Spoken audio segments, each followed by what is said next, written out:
안녕하세요. 유리한 변호사 채널의 유리미국 변호사입니다. 오늘은 저의 비자 깐부 김 차장님과 함께 제가 시민권자 결혼비자에 대해서 알아보려고 하는데요. 저희 김 차장님이 이 결혼비자에 있어서는 완전히 베테랑이세요. 그래서 제가 수속 과정에 대해서 실무적인 내용에 대해서도 여쭤보면서 한번 다뤄보고자 합니다. 인사 한번 하시죠. 안녕하세요. 국민이주에서 이유리 변호사님과 함께 비자 이민 수속을 함께 맡고 있는 김은옥 차장이라고 합니다. 예, 오늘은 저희가 시민권자 배우자 초청에 대해서 알아보려고 하는데요. 그럼 시민권자가 배우자 초청을 할 때 종류가 두 가지가 있어요. 어떤 거가 있을까요? 우선 저희가 이민법상으로 보면은 CR하고 IR1이라고 나눠져 있는데 기간이 2년 미만인 경우에는 저희가 CR1이라고 칭하고 2년 이상인 경우에는 저희가 IR1이라고 얘기를 하고 있죠. 그럼 CR1이랑 IR1이랑 받는 영주권의 기간은 같나요? 그게 조금 차이가 있어요. 그래서 2년 미만의 결혼 생활을 하신 CR1 같은 경우는 처음에 2년짜리 조건부 영주권을 받게 되어 있어요. 대신에 2년 이상 결혼 생활을 하신 IR1 같은 경우는 10년짜리 영주권을 처음부터 받게 되어 있죠. 그럼 시민권자의 배우자 결혼 비자를 받기 위해서 조건들을 알아볼 건데 어떤 조건들이 있을까요? 사실은 여러 가지 이민 카테고리 중에서 초청 이민이 가장 좋습니다. 왜냐하면 시민권자 배우자만 있으면 진행할 수 있기 때문이죠.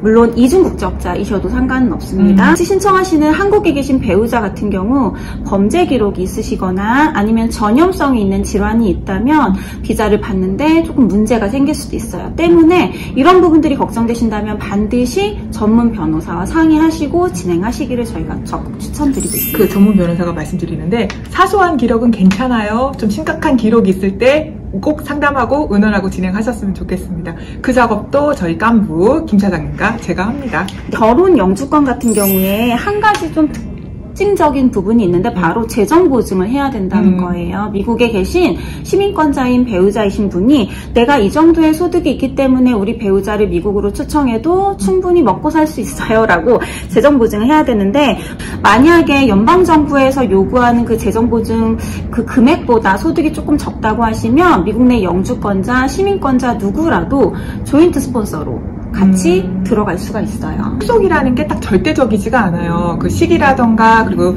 상황에 따라서 유동적일 수가 있기 때문에 일반적인 부분의 수속이라고 생각하시면 됩니다. 수속 파트에 있어서는 이분이 베테랑이고 전문가시기 때문에 제가 여쭤보는 방식으로 진행을 해보도록 할게요. 결혼비자 진행을 하기 위해서는 뭐부터 시작을 해야 되나요? 당연히 결혼을 먼저 하셔야 돼요. 그러니까 이 두 분이 법적으로 부부관계라는 거를 보여줄 수 있는 혼인관계 증명서, marriage certificate. 사실 이 서류는 전 세계 어느 나라에서 결혼하셨든 상관이 없습니다. 아, 그래요? 네. 그러면 한국에서만 결혼 신고를 하더라도 상관없는 거예요? 네, 한국에서 신고하시고 신고에선 나중에 신고하셔도 되시고 어쨌든 어느 국가에서든 신청을 하셨다면 다 가능하세요. 그럼 예를 들어서 이 사람이 미국에서 놀러 갔다가 결혼 신고를 했어요. 그리고 한국 나와서 CR1이나 그 IR1 할 수 있다는 말씀인가요? 물론 그러실 수는 있는데 네. 이제 일반적으로 저희가 들어가는 미국에 들어갈 때 이스타나 관광비자를 이용해서 가잖아요. 네. 그래서 사실 저희 같은 경우는 이스타나 관광비자 통해서 미국에 들어가서 혼인신고를 하시고 미국 내에서 또 내가 영주권자 배우자 초청이나 시민권자 배우자 초청을 할 수 있냐고 물어보시는 분들 계신데 사실 그건 저희가 추천드리는 방법은 아니에요. 물론 이론상 가능할 수 있을지 모르겠지만 추천드리지 않은가요? 추천드리지 않죠. 이게 팁입니다. 추천드리지 않아요. 우선 수속 과정을 한번 본다고 하면 처음에 저희가 이민국에 I-130이라는 청원서를 제출하게 되어 있고요. 심사를 마치면 이제 승인이 나게 되어 있고요. 그 서류는 내셔널 비자 센터라고 해서 저희가 국립 비자 센터라고 칭하죠. 거기로 이제 넘어가게 되어 있는데 여기에서 아까 말씀드린 그 재정 보증 서류 그리고 그 같이 신청하시는 그 한국에 계신 배우자가 범죄 경력이 있는지 없는지 그 서류들을 검토하게 되어 있고요. 대사관으로 넘어가서 인터뷰를 보시고 이민비자를 받아서 미국으로 출국하시는 과정. 오늘 저희가 영상을 찍은 이유가 있어요. 많은 분들이 그 국립비자센터 단계에서 보는 서류인 재정보증 서류에 대해서 어려워하시고 여기에서 이슈가 생겨서 저희 사무실 오시는 분들이 있거든요. 재정보증에 관련돼서 주의할 점이 어떤 것들이 있을까요? 우선은 아까 말씀드린 대로 미 연방정부에서는 그 최저 생계비용이라고 해서 저희가 일반적으로 퍼워드 가이드라인이라고 하는 거를 이제 발표를 하고 있는데요.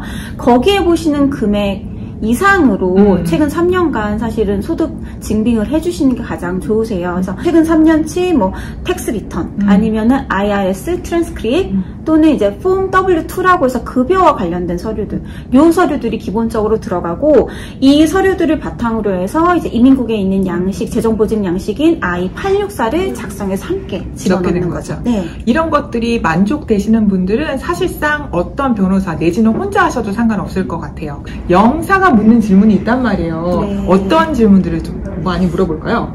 사실은 저희가 서류 접수부터 다 해드릴 수 있어요. 단지 하나 인터뷰만 저희가 대신 해드릴 수가 없거든요. 그래서 인터뷰 가면은 어떤 질문을 하냐, 꼭 영어로 답변해야 되냐, 좀 걱정들을 많이 하세요. 근데 사실 이 비자 자체가 영어의 어떤 자격 요건이 아니죠. 네. 그렇기 때문에 뭐 영어를 하실 수 있는 분은 영어로 하시고 좀 어렵다 하시면은 통역사를 불러서 자유롭게 우리말로 하셔도 돼요. 사실은 어려운 질문은 없어요. 두 분이 정말 부부 관계고 부부 사이가 맞으시다면 편하게 답변할 수 있는 질문들이라고 보시면 되세요. 드는 비용에 대해서 이제 말씀을 드릴 건데, 네. 뭐가 있을까요? 우선은 저희가 아까 첫 단계가 이제 이민국에 서류를 접수하는 건데, 이 단계에서 535불의 파일링비가 소요가 되고요. 그 다음에 여기서 승인이 되면 아까 내셔널 비자 센터로 넘어간다 말씀했는데, 그게 이제 325불이라고 해서 이미그랜트 피라는 게 있어요. 네. 그리고 재정 보증을 하는 비용이 따로 120불이 들어가고요. 이제 여기 단계에서 이제 넘어가서 인터뷰 날짜가 잡히면 주한미국 대사관에서 지정을 한 병원에서 신체 검사를 받으셔야 되는데 특별한 문제가 없으시다면 30만 원, 40만 원 그 사이이실 거예요. 네. 그리고 비자를 받고 난 다음에 이제 이민국에다가 저희가 그린카드 발급받는 비용 220불을 납부하게 되어 있습니다. 그래서 변호사님 관련된 수속 비용은 저희 국민이지에 문의 주시면 저희가 친절히 답변 드리겠습니다.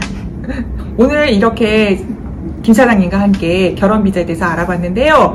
오늘 영상이 좀 도움이 좀 되셨으면 좋겠어요. 이 채널에 처음 등장을 해주셨는데 감사 한번 부탁드립니다. 우선은 뭐 초대해 주셔서 감사드리고 다음에 또 나올 기회가 있다면 그때는 심사숙고해서 결정해 보도록 하겠습니다. 네. 오늘 영상 여기까지 보내드리고 다음에 또 깜부와 함께 나오겠습니다. 감사합니다.